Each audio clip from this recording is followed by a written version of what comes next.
Just goof around. So I hope that's clear. Hope that helps. Let's bring up the next guest. Yehuda, Yisrael. You are on stage, bro. Shalom Aleichem. Can you hear me okay? I can hear you. Excellent. Yeah. Thanks for having me on. So I wanted to, when I have these, I told you I'm a modern Orthodox Jew. I do, counter-missionary stuff on my channel, whatever. So what I guess to introduce like my approach of discussing, messianic prophecy with Christians, I like to come at it from an approach of mutually agreed upon criteria from the Hebrew Bible. And, based upon how do we isolate which passages both Christians and Jews agree refer exclusively to the Messiah, son of David, and no one else. So if you would allow me to, I'd like to sort of start at a point of agreement and see where we kind of veer off course, if that's okay with you. We can start there and see what happens, sure. Okay, thank God. Okay, so what we'll do is in 2 Samuel chapter 7, verses 12 through 16, I see this as a prophecy that, now this isn't exclusive to the Messiah, but I think it's the core prophecy that establishes what the Messiah is and what he will, in the most generic sense. But it isn't exclusive, but we'll get to some prophecies later that are based on this exegetical criteria set up here. Okay? So it says, when your days are finished, when, it's talking to David contextually, or God is speaking to David, when your days are finished and you shall lie with your forefathers, then I will raise up your seed that shall proceed from your body after you, and I will establish his kingdom. He shall build a house for my name, and I will establish his throne and of his kingdom forever. I will be a father to him, and he shall be a son to me, so that when he goes astray, I will chasten him with the rod of men and with the stripes of the rod of men, basically saying that it's unconditional, because this is speaking, I believe, about King Solomon in the immediate context, but when we keep reading, it says, but my mercy shall not depart from him, as I withdrew it from Saul, who I removed from before you. And then this verse, and your house and your kingdom shall be confirmed before you, and your throne shall be established forever. So I think we both agree, and you can correct me if I'm wrong, that this, in the immediate context, refers to King Solomon, but can also have sort of a double meaning and also apply to the future Messiah. Would we be in agreement on that? Sure, I think it's messianic. Yeah, but it's not exclusively messianic, because obviously it's speaking, it talks about sinful King Solomon, right? So we wouldn't say that this is exclusive, but it's pretty specific, right? Yeah, that's fine. Yeah, so I just wanted to emphasize the criteria here that seem to be unique to the Messiah. Would we agree that it refers to a Davidic king who will establish David's throne basically at the end of days? Sure. Okay, great. So the next prophecy that I see, and I think we both agree this is referring to the Messiah, son of David, and no one else, is Hosea chapter 3, verses 4 and 5. So it says, for the children of Israel shall remain for many days, having neither king, nor prince, nor sacrifice, nor pillar, nor ephod, nor teraphim. And it says, afterwards, the children of Israel shall return and seek the Lord their God and David their king, and they shall come trembling to the Lord and to his goodness at the end of days. So I think we're in agreement, and correct me if I'm wrong, that when it says David their king in Hosea 3:5, that is exclusive to the Messiah and no one else. Are we in agreement? I think it's a pretty strong prophecy. Yeah, I think we both would agree that, and I do believe it's referring to the Messiah, sure. Yeah. Okay, excellent, yeah. So we see, and this is based off of that mutually agreed upon criteria that we said from 2 Samuel, chapter 7, verses 12 through 16. So we have a consistent exegetical thread started. So what's interesting is if we go to Ezekiel 37, right, we have the same sort of theme where it talks about an exile, before the, coming of this Davidic king. It says that the children of Israel are going to be scattered in verse 21, for example, and then it says they're going to be brought back. And then in verse 24, it says, and my servant David shall be king over them, and one shepherd shall be for all of them, and they shall walk in my ordinances and my statutes and perform them. So that also, will we both agree that when it says, my servant David shall be king over them, that is referring exclusively to the Messiah, son of David, and no one else. Sure. Right, so we have this consistent threat. And there's one more. Basically what we're seeing exegetically, and correct me if I'm wrong, Davidic king, rule at the end of days, establish eternal kingdom, and that's all based on that golden thread going back to 2 Samuel chapter 7, verses 12 through 16. And you see it again in Jeremiah 30, right? If you want to, it talks about an exile, restoring the captivity prior to this coming. And then, it says, I'll, break the yoke off of you. And then it says, and it uses actually the exact same wording as Hosea 3, verse 5 and verse 9, when it says after, I will break his yoke off at your neck, and, basically like you're going to come back from exile and be reunited in the land. It says, and they shall serve the Lord their God and David their king, who I will set up for them. So it uses that same language there. So when it says David their king, we both agree that's also exclusive to the Messiah, son of David, and no one else. Just like in Hosea 3:5. Okay. So excellent. So we have a very consistent standard of, so we all agree that this Davidic king who will rule at the end of days is the Messiah. In those three passages, Hosea 3 verse 5, David their king, my servant David in Ezekiel 37 verse 24, and in Jeremiah chapter 30 verse 9. So I wanted to explore consistent themes with all of those prophecies, which exegetically fit that criteria, going back to 2 Samuel 7 verses 12 through 16 about this Davidic king, that the timeline of all these three prophecies that we agree that this Davidic king will come, it appears that they consistently say that the king will come at the end of days. Okay. For example, in Hosea 3, it says, the children of Israel will remain many days having no king, no prince, no sacrifice, right? Up until that time that Davidic king will rule. Right. I think you and I agree with that. That's a pretty powerful prophecy right there. Because that's exactly what's happened, right? Right. We don't have a king. So right. So that's exactly what's happening, right? We don't have a sacrifice. Yeah. Okay. So great. So we're in agreement that today we have no king and we have no sacrifice. But at the end of days, we will. When the Messiah comes. When the Messiah comes? Yeah, David their king. It says they'll seek David their king. Yes, at the end of days. Mm-hmm. But it says prior to that end of days point, we won't have a king and we won't have a sacrifice. So that's where we are today. Okay, so what are you driving at?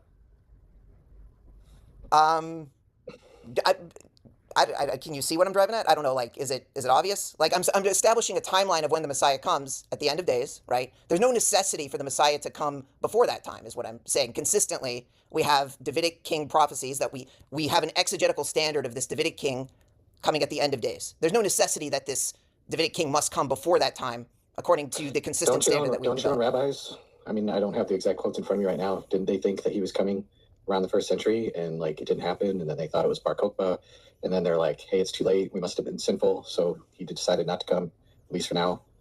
I mean, isn't that like quotes from your own rabbis? From the rabbis, they actually say that Hezekiah could have been Messiah, but also, like, every generation there's a potential, if you want to be really consistent with what the rabbis say. They didn't say that the only time the Messiah could have possibly come was during the Second Temple. We would say that the Messiah comes twice, once to deal with sins and the other time to there's 2 stages, and so I don't really see a problem from a Christian perspective. I know that's what you say. I guess I find it interesting that we agree with these 3 consistent prophecies that have an exegetical standard that we all agree upon, right? You agreed that this Davidic king from that prophecy in 2 Samuel, right? That's the strongest exegetical criteria that I think we have, because we both agree on that. So clearly there is a standard that Jews and Christians agree that the Messiah will be a Davidic king who rules at the end of days. So where do we divide from that, right? That's the question, right? It's also interesting that it says the Lord their God and David their king, right? It makes a distinction between those. I find that interesting. And then also, yeah. Yeah, but then he calls in Isaiah chapter 9, verse 6, he calls the Davidic king Mighty God, Everlasting Father, Prince of Peace, and he says that his kingdom has no end.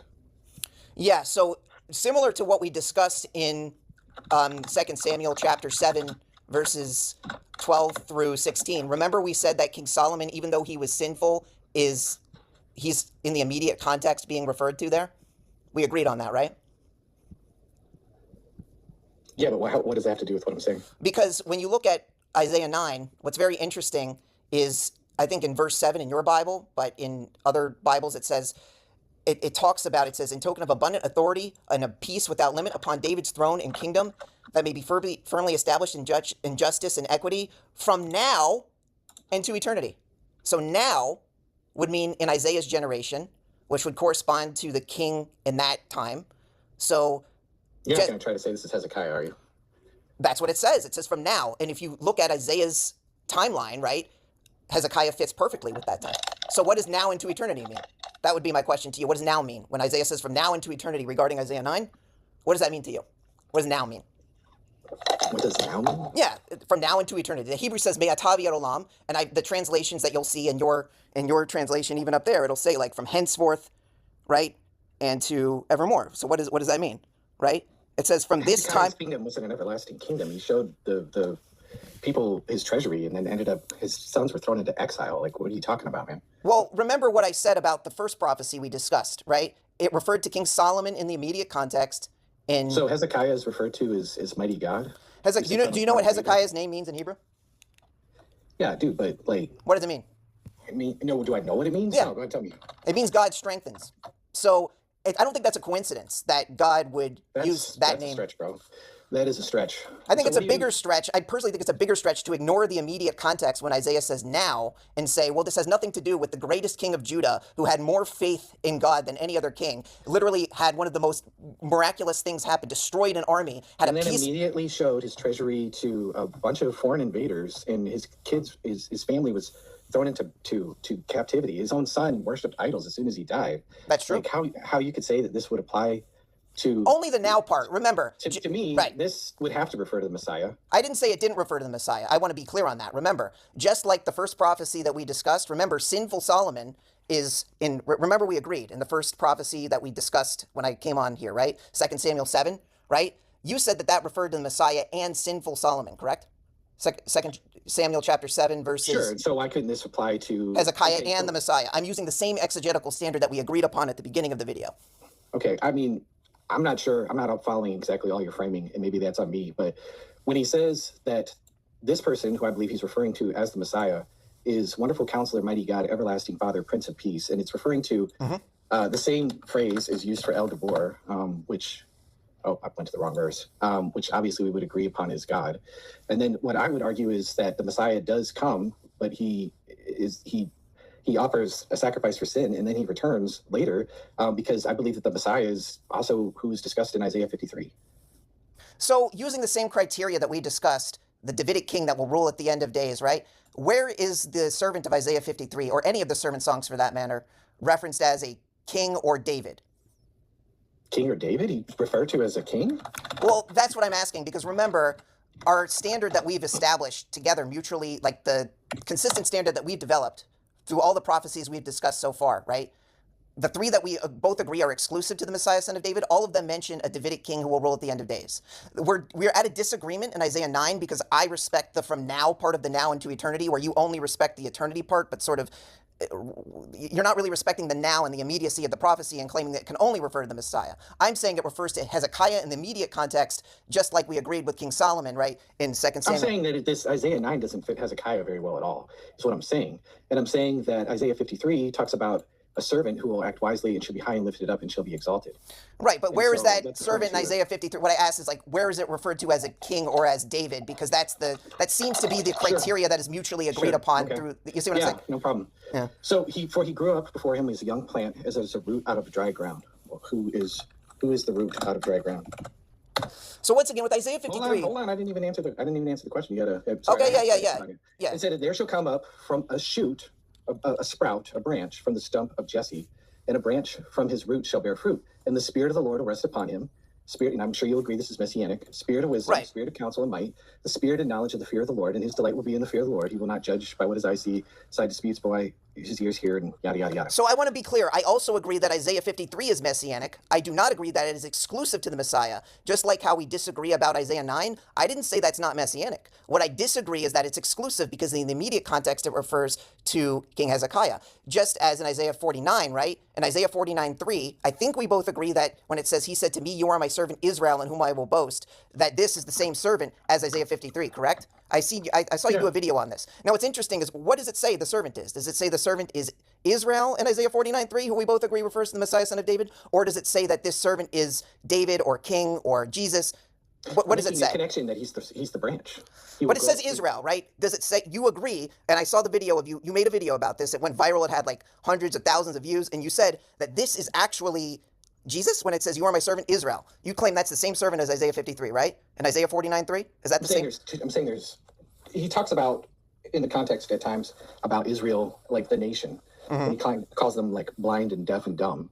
Okay. And then he talks about a servant who is anointed by the Spirit. Well, who is anointed by the Spirit we just saw? Well, he said to me. Who is the me there when he says in Isaiah 49:3? It says, he said to me, you are my servant Israel about whom I will boast. Who is me? Isaiah 49:3. Okay. I'm going to back up because... I'm just curious, who's the me in your estimation? He said to me, you are my servant Israel in whom I will boast. Who is me? Who is me? Yeah. Yeah, in Isaiah 49:3, when it says... In Isaiah 49? Yeah. Okay, so... So who is me? He said to me, you are my servant Israel in whom I will boast. Okay, what I'm saying is that Jesus is or at least Jesus, excuse me, 52:3 or 53:2 is referring to the branch, who is in 11, who is anointed by the Spirit, who is also right here, who is also the servant. My Spirit, whom I uphold, again, he pours out his Spirit on him. I will pour out my Spirit upon him. He will bring justice to the nations. He will not cry aloud or lift his voice or make it heard in the street. A bruised reed he shall not break. Faintly burning wick he will not quench till he bring forth justice. He will not be discouraged till he established justice in the earth, so on and so forth. And then it says that he will give you as a covenant for all people, a light for all nations, to open the eyes that are blind and to bring forth the prisoners from the dungeon, from the prisoners who sit in darkness. So it's the Davidic king. This describes this is the servant, but this also describes the same person who's anointed by the Spirit, who comes from the stump of Jesse. Amen. I'm not saying that this isn't about the Messiah. Remember, my contention is that you're claiming it's exclusive to the Messiah when we both know you did the video that said Isaiah 49:3 is the same servant as Isaiah 53. Yet, exegetically, it never mentions that servant being a king or David explicitly, right? It says the servant is Israel explicitly. And I asked you before, I'll ask again, Isaiah 49:3, he said to me, you are my servant Israel, about whom I will boast. Who is me? I just want to get an answer to that if you'd be so kind to let me know who is me in Isaiah 49:3. He said to me, you are my servant Israel, and about whom I will boast. So who's me? I'm assuming it's the servant. I mean, who else would it be? Why wouldn't it be? You don't think it's Isaiah? Isn't he the one being spoken to? He said to me, you are my servant Israel, about whom I will boast. Are you trying to say that Isaiah is the servant? Well, I'm asking you, who is me? Like, what is the most exegetical, obvious, Occam's razor? Who is me? What difference does it make? What about the rest of the whole context? Like, the context says it's Israel, correct? It doesn't say Davidic king, which seems to be more specific. I'm making the connection that it's a Davidic king because he's the one he's the branch, going back to 11, and then he's anointed by the Spirit, going back to 42, and then I'm saying that there's an Israel who gathers Israel, so he himself cannot just be like the nation himself, who is also a light to all the nations, which I don't know who that's supposed to describe other than Jesus. What other Jew has brought the worldwide worship of the God of Israel? Well, let's look at the order of Isaiah 49:3, if we may. Well, right? I mean, I feel like you're harping on like semantics here instead of like looking at the bigger picture. I don't know. I'm trying to be exegetically consistent, right? I feel like you're just trying to like ask leading questions to get me to just say whatever you want me to say, and you're not looking at the bigger picture. You're not. I mean, the verse does say Israel is the servant, correct? You're just brushing them aside and going, yeah, but who is he talking to here? Like is the branch? So is Isaiah 53? You said he's about the Messiah, right? I said it's not exclusive to the Messiah based on the exegetical criteria that we developed earlier, right? We both agree that the Davidic king was more specific, right? It's about a suffering servant who bears the sins of the nations. And then he also, according to this verse, becomes a light to all nations. Yeah. Then who else would this describe? Well, once again, what order does this happen in, right? It says, well, let's read the verses. He said to me, Isaiah would be the most obvious reading of that. You are my servant Israel, about whom I will boast, right? And I said, I toiled in vain. I consumed for strength, for not in vanity. Surely my right is with the Lord, and my deed is with God. So first, the message wasn't well received, and then it says, and now the Lord who formed me in the womb as a servant to him, and said to bring Jacob back to him, and Israel shall be gathered to him, and I will be honored in the eyes of the Lord, and my God was my strength. And he said, it is too late for you to be my servant to establish the tribes of Jacob and bring back the besieged of Israel. What's the order here? First, Israel is brought back, Jacob is brought back. It says, but I will make you a light of nations so that my salvation shall be until the end of the earth. So what is the order? First, Israel is brought back to its fullness, and then the Gentiles are brought back. So that's the chronology of what happens if we're taking the text. Who have the Gentiles been worshiping in the past 2,000 years? Well, not the God of Israel, clearly, if they're worshiping Jesus, because that's the point, right? That's the point I'm trying to make. Who do you think we think he is? I know that's what you think, but that's not what Isaiah is saying he is. He's not saying the God of Israel is Jesus. He's certainly not saying that. And he's not saying the servant is Jesus. He says the servant is Israel. The servant of Israel be the people, the remnant of Israel that believes and was actually accepted the Messiah. Why can't that be? It's very interesting because in the book of Acts chapter 13, Paul and Barnabas actually do identify themselves as the servant of Isaiah 49:3 through 6, right? They actually quote that verse, and they say that they are a part of that. So it's interesting that they also agree with me that when it says my servant Israel in whom I will boast, it's not referring. Agree with you. I'm not agreeing with that premise. Don't assume agreement too quickly, bro. I don't know. We can go to Acts chapter 13. I think it's verses 46 and 47, where they actually quote directly from Isaiah 49:6. And yeah, it's pretty interesting to me. And they say, this is what the Lord has commanded us. So who is the us? Paul and Barnabas? I think they're probably referring to Jesus. Why would they think that they're the light to all nations? Even if you try to interpret it that way, Jesus says you are the light of the world. I mean, so like they're just saying that the light to the Gentiles to bring salvation to the ends of the earth. Do you think that Paul and Barnabas thought that they brought salvation to anybody? They're just bringing the message of salvation. I don't know, man. That's what it says in the verse. You asked me, and you were, That's what it says in the verse if you're being incredibly pedantic. But clearly, I don't think Paul or Barnabas thought that they died for the sins of the world. I mean, regardless, what it says is that the servant is Israel. Terrible. Regardless, your point is. I mean, it says the servant is Israel, kindly, point blank. Kindly. Your point is garbage. Your point is absolute trash. All right. I mean, it says the servant is Israel, point blank, and you say that's the same servant as Isaiah 53. So, is it secret? Where can you show me anywhere else in the Hebrew Bible where the word Israel is used for secret code word for Jesus and only Jesus? If you can do that, I'll become a Christian. Aside from your eisegetical interpretation of Isaiah 49:3, if you can show me where the word Israel is used in the Hebrew Bible anywhere else, aside from your eisegetical interpretation of Isaiah 49:3, using that word Israel, exclusively, right? Exclusively in the Messiah, son of David, and no one else, that word Israel, I will become a Christian. Can you do that for me? So you need it's basically the exact word fallacy then. Is that what you want? I'm saying we came up with a mutually agreed upon exegetical standard, and you're saying in this one instance, are incredibly clear. It says that he's the root. He's the one with the Spirit. He's the one that's anointed. He's the one in 61. I would say that 9, 11, 61, 42 are all talking about the same person, which is all, you connect them all to 53:2. If 53:2, he's saying he's the branch, and Jeremiah and Zechariah all say that the branch is the one who is the Messiah. And then the Messiah is called Mighty God in 9:6, and then he's the one who is anointed, who brings a light to all the nations. And you're saying, wait, this is going to happen at the end of days when, like, dude, just look around you.